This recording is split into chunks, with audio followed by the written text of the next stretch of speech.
It is a great honor to introduce Axel Börsch-Supan. Professor Börsch-Supan is a director of the Munich Center for the Economics of Aging, MIA, and the Max Planck Institute for Social Law and Social Policy since 2011. He's a professor, also chair for the Economics of Aging at the Technical University of Munich. His research focuses on economics of aging, pensions, household savings, and the macroeconomics of populations, aging, and financial markets. He is scientific coordinator of the Survey of Health, Aging, and Retirement in Europe, SHARE, and managing director of the SHARE ERIC. Professor Börsch-Supan has been very influential in public policy. He is a member of the German federal government's expert group on demography, and he has been as advisor to the European Commission, World Bank, among other institutions. Welcome to Axel Börsch-Supan.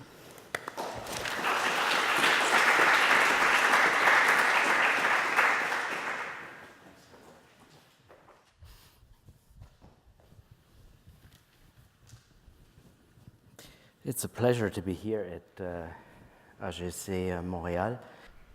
Good. So the title is Well-Being in Old Age, when people care about today. And that more or less seamlessly follows up on Ari's speech this morning. So what I'm interested in are the macro and microeconomic implications when, now watch the formulation, when many households are myopic or time inconsistent. That is actually a part of a larger research project I'm doing for a while here to really understand the implications of non-standard economic behavior. So we all have been exposed to the neoclassical model in school and thereafter. There have been now formal models of different behavior, and what I try to understand is the implications of that behavior on pension, social security system, on the macroeconomic performance of an economy in general in an aging world. And it's the interaction between aging and a different kind of behavior which is so interesting, particularly if you think about how policies, the effect of policies, have to be interpreted differently when behavior is different than the traditional ones. Now, behavior is actually a difficult word in this respect. What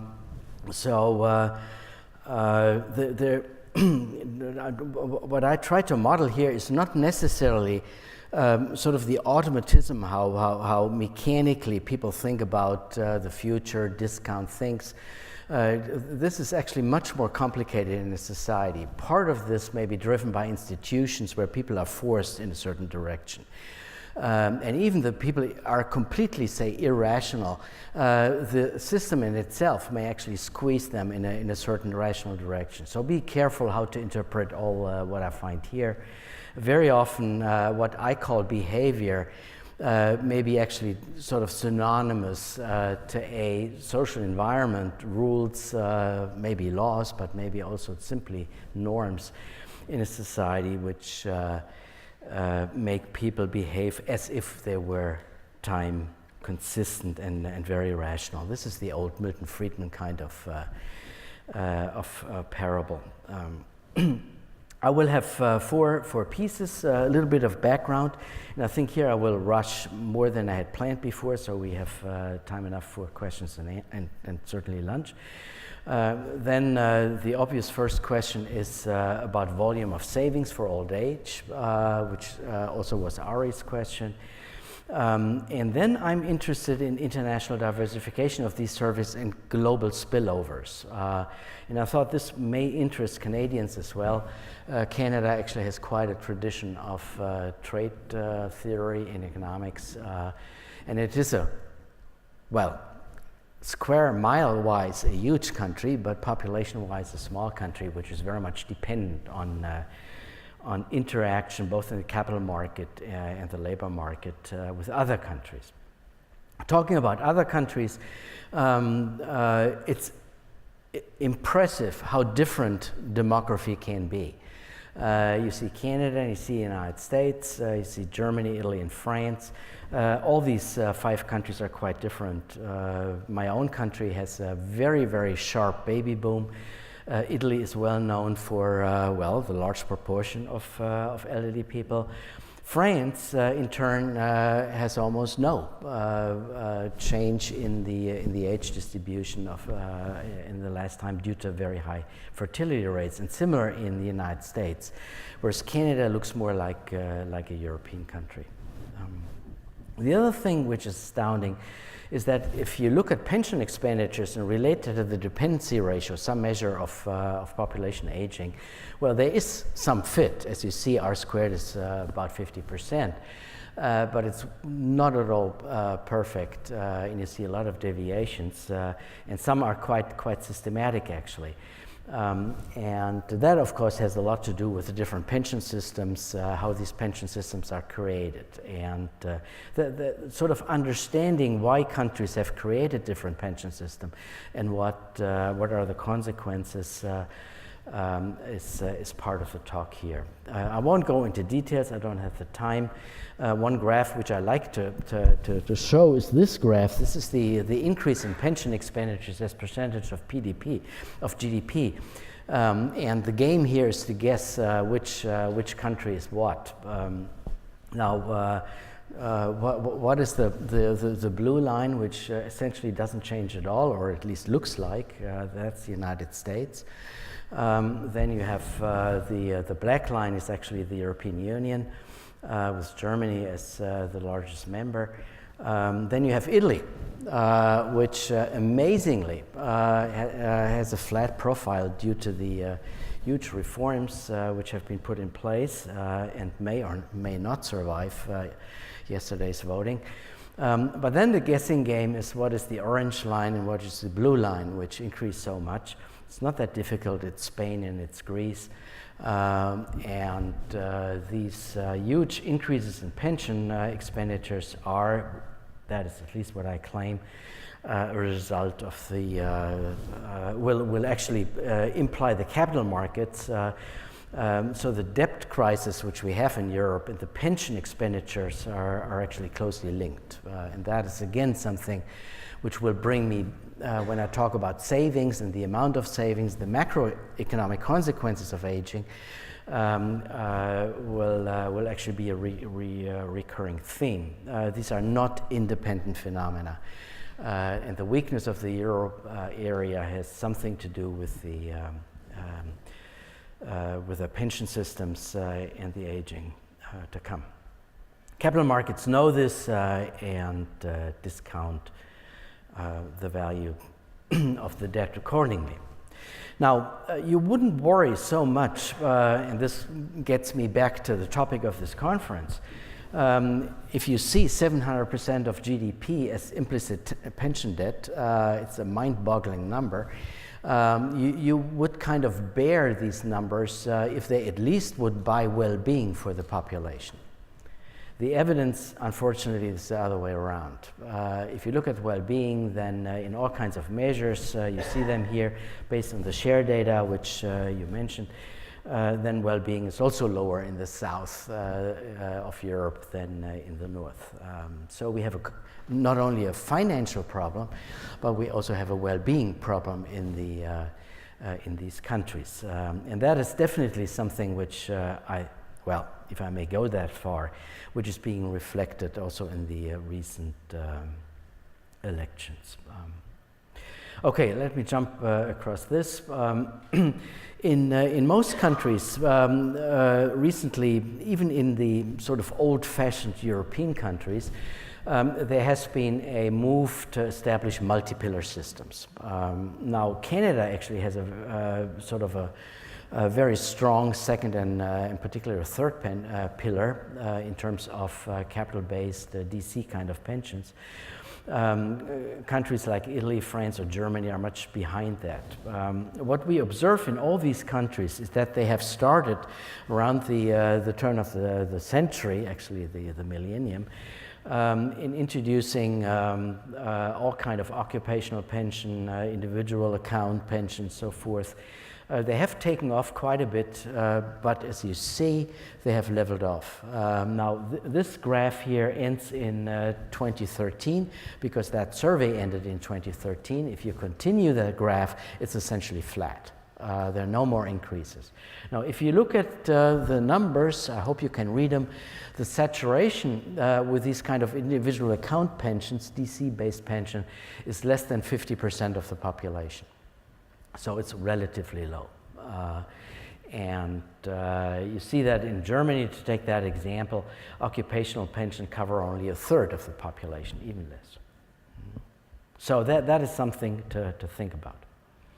Now, even more so than in the United States, the pension systems in Europe face, well, if you want, austerity due to the demographic challenge. Most of these pension systems, of the first pillar pension systems, are on a sliding scale. So future pensioners will actually have a lower replacement rate than the current one. We call the gap between what has been paid to the previous generation and what will be paid to the younger generation in terms of pensions, the pension gap. It refers to the cut in pension promises in the first pillar. Now, the interesting finding, again referring to my own country in Germany, is a very, very heterogeneous pattern of who is able to fill the pension gap and in which dimensions. If you look at this graph, it shows the percentage of households on the vertical axis and the the percentage of the pension gap which is actually being filled. Now, this is a complicated calculation. So we look at the savings of the people, we look at their assets, and essentially project their assets plus some kind of interest plus future savings to arrive at their pension wealth in older age. If you see, the majority of the people actually fills that pension gap at least twice. So that is the good message. Actually, there are a lot of people who have saved in Germany a lot and are well prepared for retirement. But then you also see the people at the other end who do not fill the pension gap, which are about a quarter to a third, depending on two definitions of wealth underlying here, whether you take real estate wealth or not. So you have to worry about a quarter or a third of the population. So the main message of this graph is heterogeneity. And this goes a little bit back again to Ari's talk. If you look at averages, they're largely deceiving. Populations are quite heterogeneous. Some are very well prepared, others are not. Let me make one more jump, and then I tried sort of to put all these different lines and things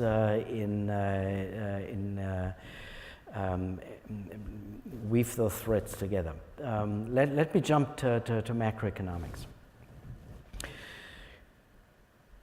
Using sort of the standard textbook models, the recipe to think about population aging, of course, is adaptation.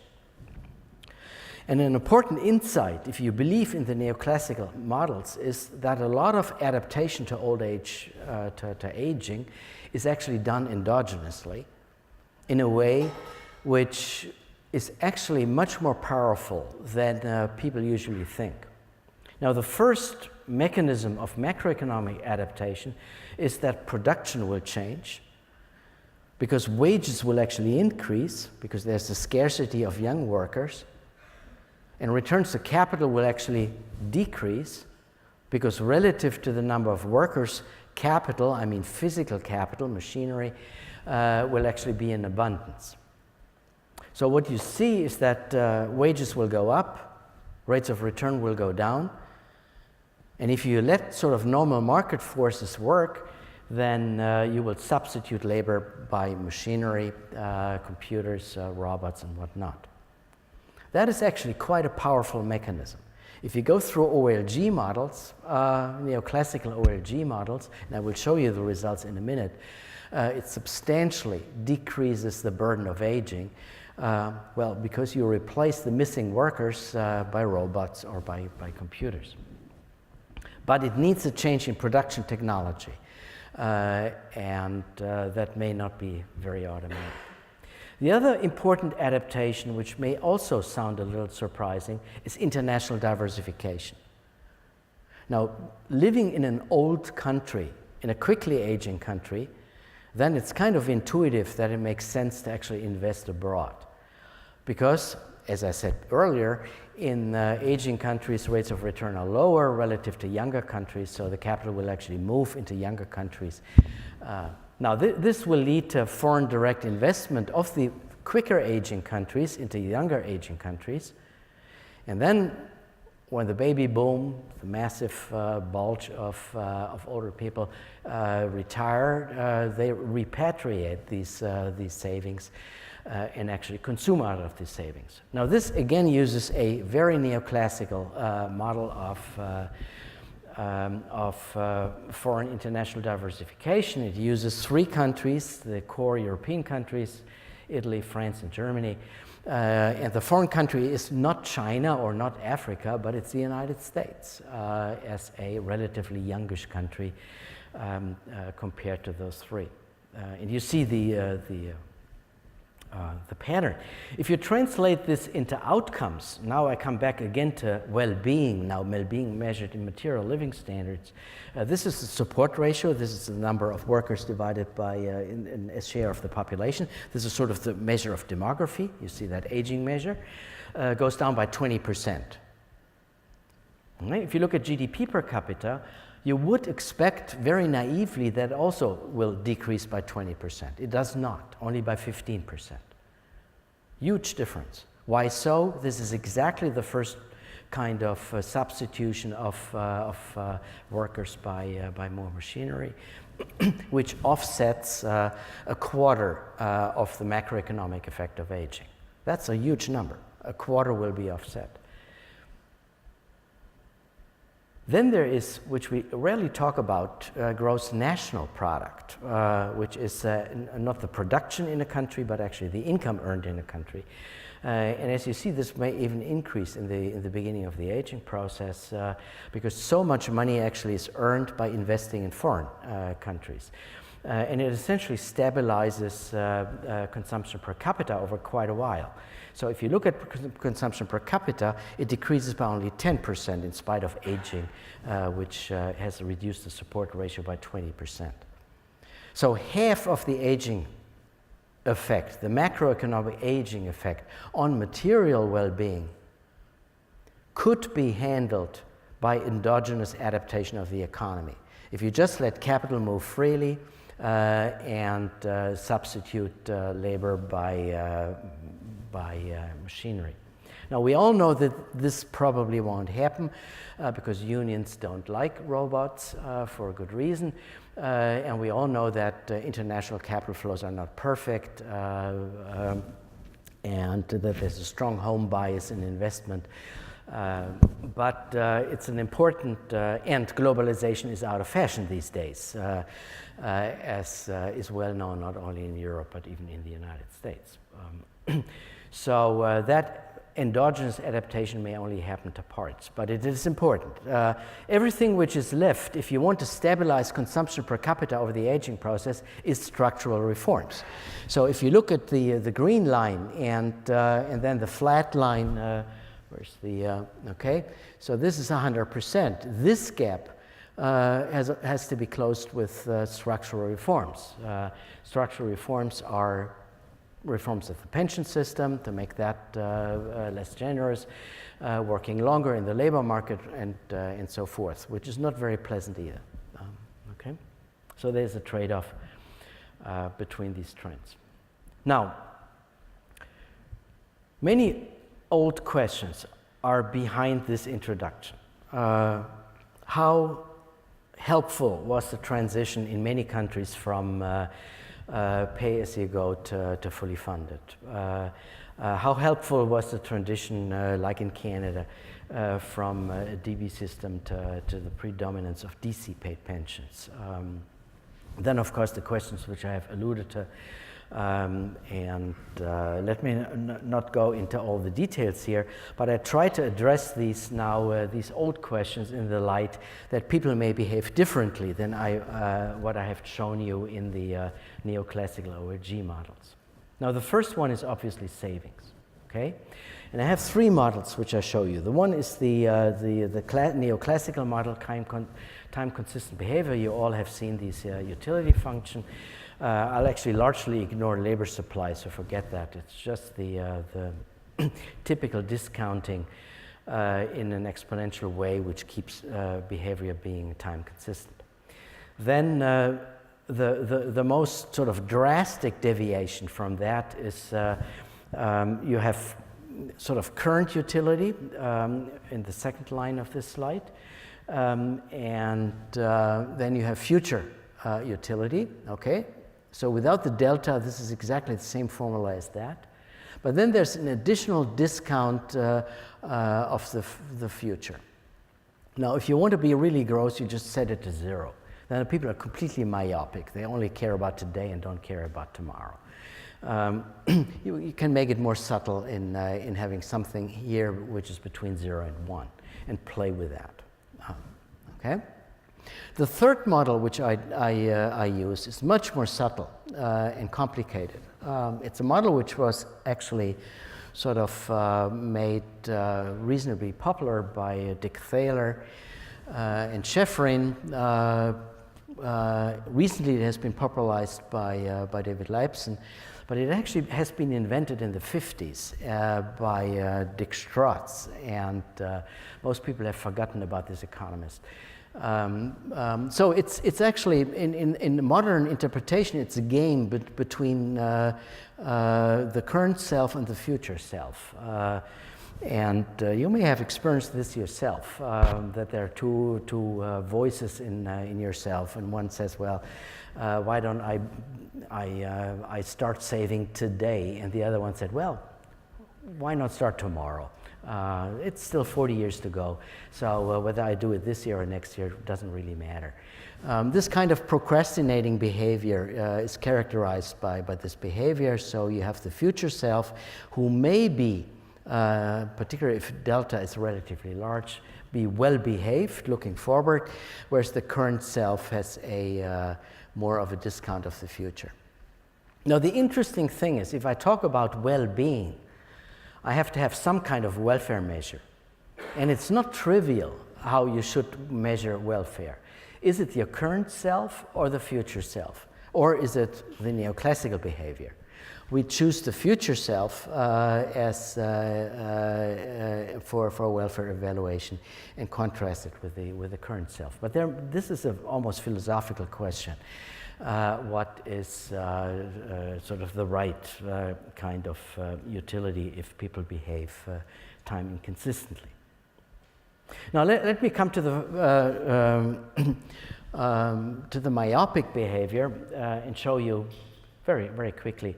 The kind of implication. These are consumption profiles simulated in a model. This is sort of the neoclassical time-consistent behavior for these kind of parameters, whereas myopic people only care about today, and they're in their old age, they will be on social assistance and get nothing more. Okay, so it's very easy to explain. These people look forward and actually do some saving, then retire relatively late and draw down consumption, whereas these people are completely dependent on social assistance or a pay-as-you-go system if there were one, but they will not save. Now that has immediate consequences for the old traditional debate whether a pay-as-you-go DB system creates more welfare for an economy or a fully funded system. And this table shows this. This is the fully funded system where all people save. This is the pay-as-you-go system with three different kind of internal rates of return, which reflect the strength of population aging. So here it's neutral. The interest rate in the economy is 3%. So from the interest rate perspective, people are indifferent between a fully funded system and a pay-as-you-go system. There's a slight difference, which I come to in a moment, whereas this is with population aging when the IRA goes down. Green numbers mean for the economy with either 0, 20, 40, 60, 80, or 100% myopic households, the pay-as-you-go system is actually the preferred system. Whereas this is where, and you see this is obviously rather the case when the rate of return, the internal rate of return is very low, then the fully funded system is better. Final remark, saving yourself is actually not equivalent to a pay-as-you-go DB system with exactly the same kind of rate of return. Why so? This is the benefit of annuitization. And annuities deliver, obviously, like Yari has found, additional welfare, and this is captured by this here. Okay? So just as a one-liner at the end, if people are myopic, then there's an important reason actually to have a pay-as-you-go DB system because that generates their old age consumption and nothing else. Okay, you can do this in a much more subtle way with these procrastination models, but the result, let me go quickly through this, is actually pretty much the same. So this shows the consumption profile, which is much more complicated now. It depends on many kind of parameters, but I don't want to go into detail because you can summarize it neatly. We have all seen this triangle of asset build-up and drawdown in the time-consistent model. If you have a procrastination model, you actually have similar kind of behavior, but the quantities are different. And in this case, quantities do count. You see, it's considerably less saving, and this is with a pay-as-you-go system, which, well, then if you introduce a pay-as-you-go system, obviously you crowd out savings, and you get to the dotted lines. Again, it's the same difference between the procrastinating and the time-consistent people, but on a much lower level. So you see two effects here. One is the crowding out effect of pay-as-you-go versus fully funded in own saving. That's nothing new. But you also see the effect of differential behavior in building up assets for old age between time-consistent and hyperbolically discounting, procrastinating people. The results in terms of welfare are qualitatively exactly the same as the myopic model, but they're more subtle. You have more parameters to play with, and therefore more they're richer models. But the essence is the same. There is a reason to actually have pay-as-you-go DB systems when people are not time consistent. Now, this is not in general equilibrium. If you go in general equilibrium, it all gets even more complicated. The reason is that the interest rate actually reacts to the proportion of people who are time consistent versus procrastinating. So we built a fairly complicated general equilibrium model. It's the same spirit of OLG models, which you all know from school. But they have agents, households who are time inconsistent, at least one proportion. The other proportion is time consistent. You can actually play with the proportion of the two population groups. And now this is how the interest rate will actually react to aging. Now think about it, an aging economy will have pressure on the interest rate. We mentioned that already earlier. And this is the rate of return, the internal rate of return of the pay-as-you-go system, which will also decline.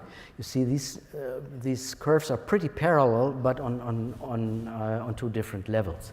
You also see that they are not exactly parallel.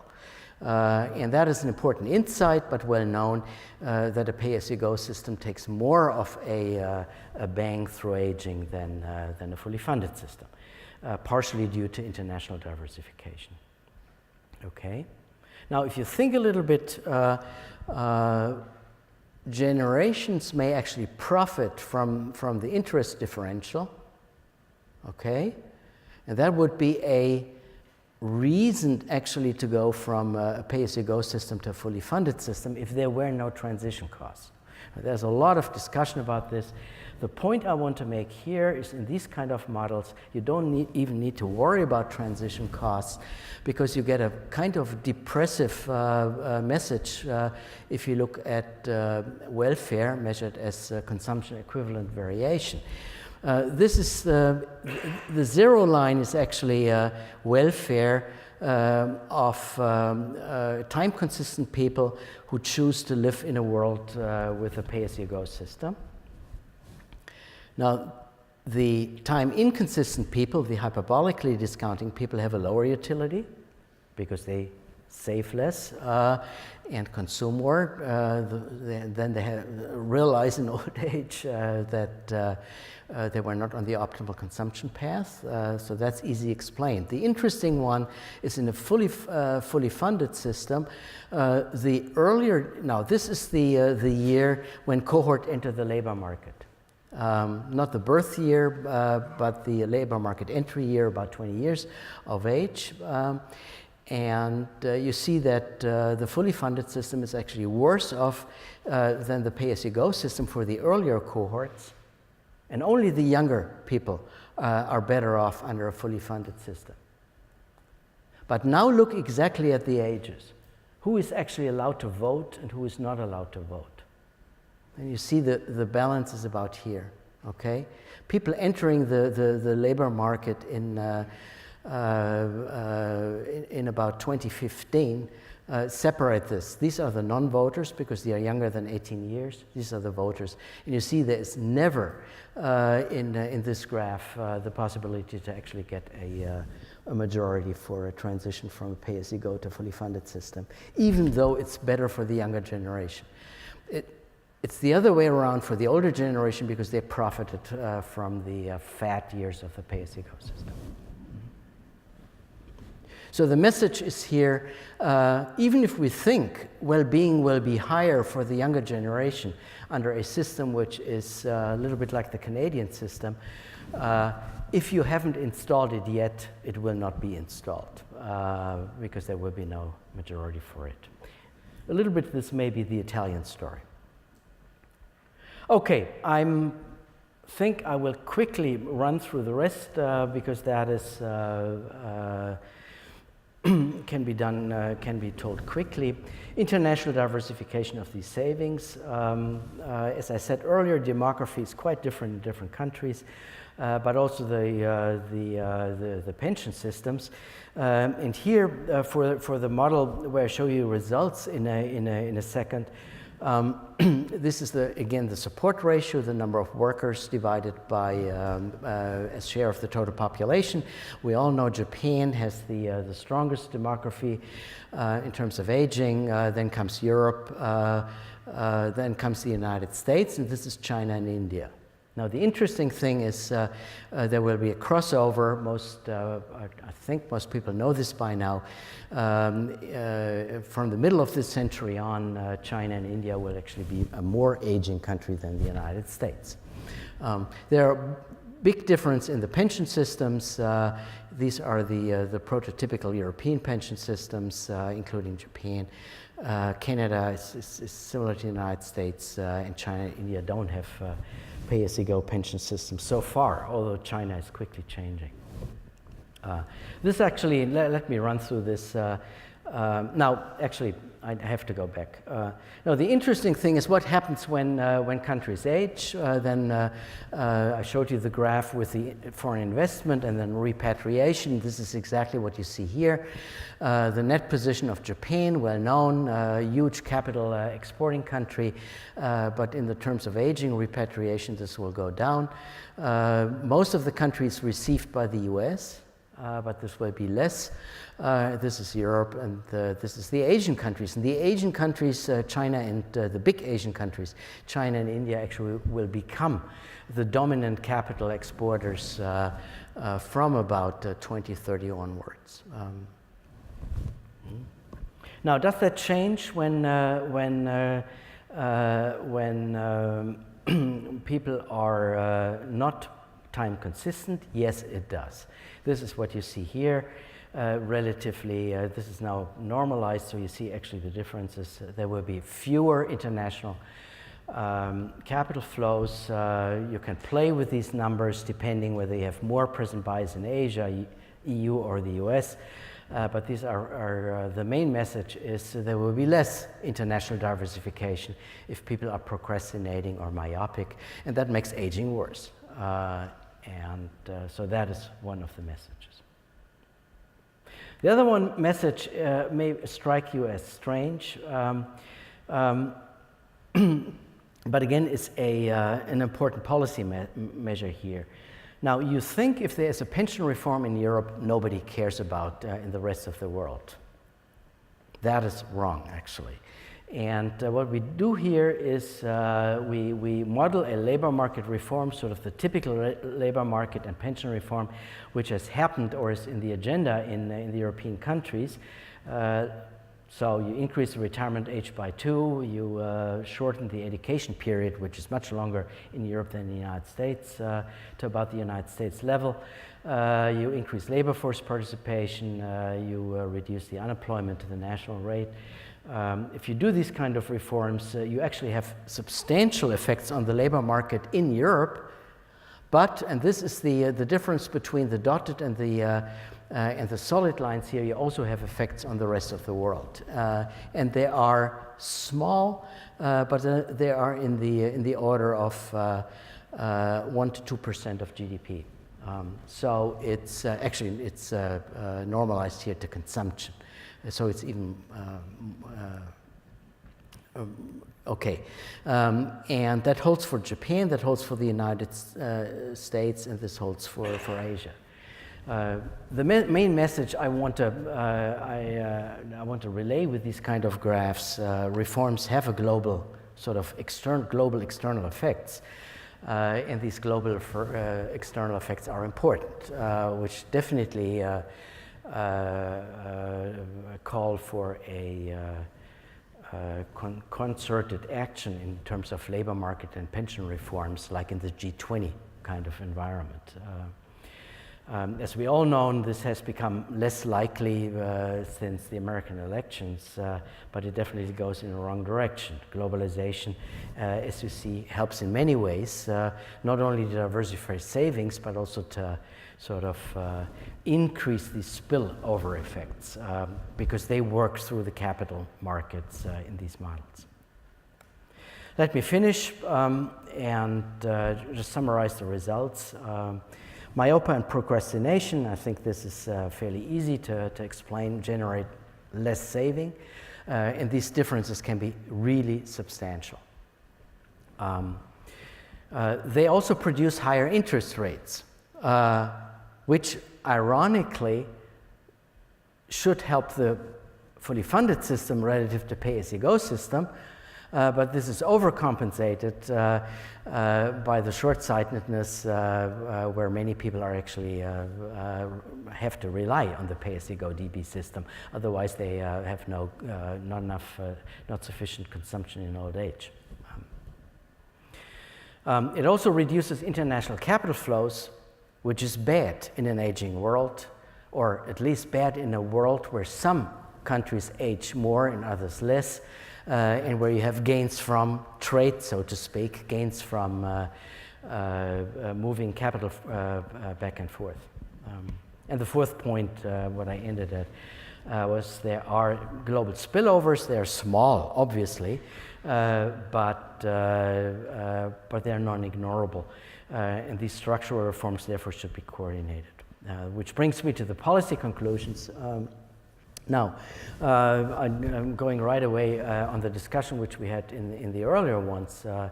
Obviously, if you want to push short-sighted people to have more saving, you start becoming paternalistic. You could just as well be quite liberal and say, well, if people don't want to save, let them save. Let them not save. And if they have less to consume in old age, that is the outcome. We try to look actually at evidence. Now, paternalism in some sense should only be justified when the people at the very end agree with your paternalism. Now, this is the hope of every parent, right? You tell your kids what to do and they hate it. But at least when they become adults, you hope that they found reason in what you did to them in earlier ages.